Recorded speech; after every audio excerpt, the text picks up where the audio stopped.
Tead, ma kavatsen Europarlamenti kandideerida. Tõesti? Miks? Kas üldse tead, mida Europarlament meie jaoks head on teinud? Ei. Kohe kuuled. Tead, et Euroopa Liidus elab üle 500 miljoni inimese, kelle tulevikku saab Euroopa Parlament mõjutada. Kas sulle meeldib puhtus? Jaa. Näiteks Euroopa Parlament andis Teeme ära liikumisele eelmisel aastal kodaniku auhinna. Päris lahe. Tead, kui kahjulikud on keskkonnale kilekotid? Jah. Miljonid loomad ja linnud surevad kilekoti jäänuste ja muu plasti allanäelamise tagajärel. Ka Mati Kaal on öelnud, et plastikjäätmed on tuumarelva järel probleem number 2. Jaa, tal on õigus. Kas sa kasutad internetti ja reisid? Muidugi, loomulikult.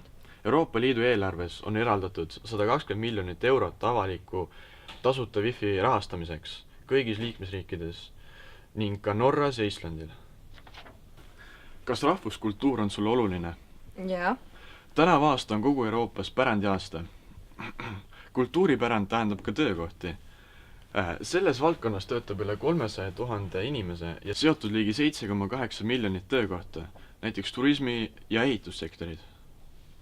Tead, sul on õigust, et seekord lähen valima. Tubli!